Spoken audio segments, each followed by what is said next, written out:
এই ডাচ বাংলা আমাদের এই অফিসে বসি সব এই ইউনিয়নের 9 নং ওয়ার্ডের যত লোক ছিল সব মহিলা পুরুষকে ডাচ বাংলার লোকে ডাকিয়ানি বলছে যে আপনারা এখানে ডাচ বাংলার মধ্যে আমরা আছি, আমরা টাকা থুন, আমরা সুযোগ সুবিধা পাইবে। আমাদের থানায় টাকা দেওয়ার মতন ক্ষমতা নাই, আমাদের যে টাকা ছিল সেই টাকাই চলে গেছে। লক্ষ্মীপুর সদরের 6 নম্বর ভাঙ্গাখা ইউনিয়নের মিরিকপুর বাজারে, এই মিরিকপুর বাজারে অবস্থিত ডাচ বাংলা ব্যাংকের এজেন্ট ব্যাংকিং মেসার্স আকবর এন্টারপ্রাইজ নামীয় এই প্রতিষ্ঠানটি স্থানীয়ভাবে লোকদেরকে উৎসাহিত করেছে তাদের এজেন্ট ব্যাংকে টাকা পয়সা রাখার জন্য, এবং গত কয়েক বছর ধরে এখানকার স্থানীয় মানুষ এখানে লেনদেন করছেন।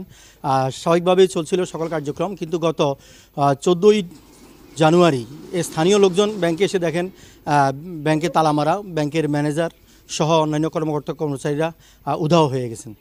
এরপরই তারা বিভিন্ন জনের কাছে তারা অভিযোগ দিয়ে তারা এই ব্যাপারে পদক্ষেপ নেওয়ার জন্য তারা আবেদন জানিয়েছেন, কিন্তু কার্যকর কোনো পদক্ষেপ আজ পর্যন্ত নেওয়া হয়নি।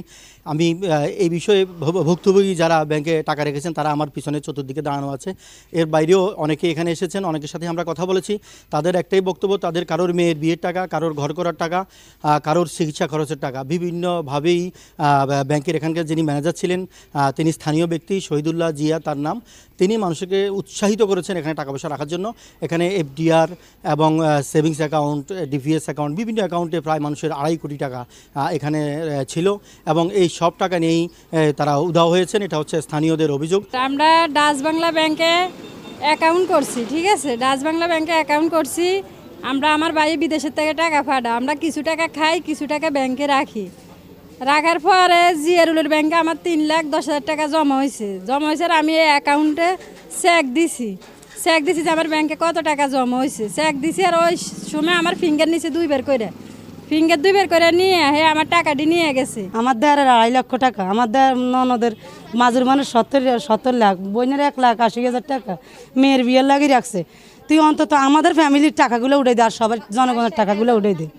আমার ভাই 60,000 টাকা, অন্তত আমার দেওয়ারের মেয়ের একটা মেয়ের হাত নাই, একটা হাত লাগানোর লাই মেয়ের টাকাগুলো তুইছে, ঘর করার লাই তুইছে, তুই এই টাকাগুলো আমাকে উঠাই। অফিস চালু করার 5 মাস হতে আমি অ্যাকাউন্টটা করছি।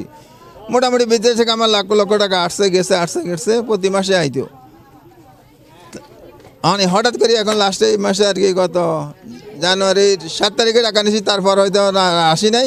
হঠাৎ করে শুনি যে জিয়া হলাই গেছে ব্যাংকে তালা মারি। যে আমি যে টাকা মানিলে ব্যাংকে রাখছি, এখন আমার টাকা মানি এলো কেন? এরা জালিয়াতি করলো কেন মানিলে, এটাই আমি বুঝতেছি না।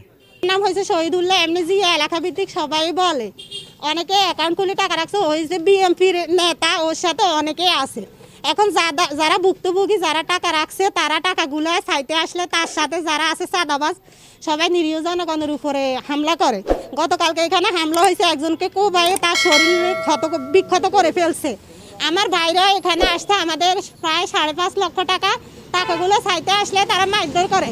এখন কথা হয়েছে এটার পুরো ড্রাইভার হয়েছে ডাচ বাংলা ব্যাংক, কারণ হয়েছে তারা এখানে ফেক লোগো কই পাইলো। তবে স্থানীয় যুবদল জিয়াকে তাদের যুবদলের কর্মী দাবি করে গতকালকে এই মিরপুর বাজারে তারা একটা বিকেলবেলায় বিক্ষোভ মিছিল করেছে।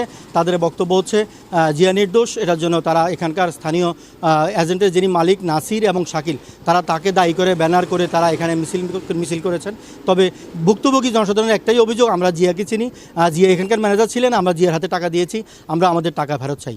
আমরা এখানে ভুক্তভোগীর সাথে কথা বলে প্রতারণার বিষয়ে যেটা বুঝলাম সেটা হচ্ছে তারা কৌশলে গত কয়েক মাস থেকে তারা গ্রাহকদের মোবাইলের মেসেজ তারা বন্ধ করে দিয়েছেন, কোনো রকম মেসেজ আদান প্রদান হতো না, এবং তারা তাদের সার্ভারের ত্রুটি রয়েছে বলে যারা অ্যাকাউন্ট হোল্ডার প্রত্যেকের কাছ থেকে তারা 1 বার 2 বার করে 3 বার করে ফিঙ্গারিং নিতেন, আর বলতেন যে সার্ভারের প্রবলেম হচ্ছে, আপনি পরে এসে টাকা নিয়ে যান। আসলে এই তাদের গ্রাহকদের একটাই বক্তব্য যে ফিঙ্গারিংয়ের আদলে তারা আসলে আমাদের সবগুলো টাকা তারা উত্তোলন করে নিয়ে গেছেন, এবং অনেকেই এখন তাদের অ্যাকাউন্ট অন্যান্য এজেন্ট ব্যাংকে বা ব্যাংকের লক্ষ্মীপুর অফিসে গিয়ে খবর নিয়ে দেখেন তাদের অ্যাকাউন্ট কিন্তু ফাঁকা, তাদের অ্যাকাউন্টে কোনো টাকা নেই। এই ছিল প্রতারণার শিকার গ্রাহকদের মাঝ থেকে মিরপুর বাজার থেকে আমার কাছে সর্বশেষ ডাচ বাংলা ব্যাংকের এজেন্ট ব্যাংকিংয়ের সর্বশেষ প্রতিবেদন।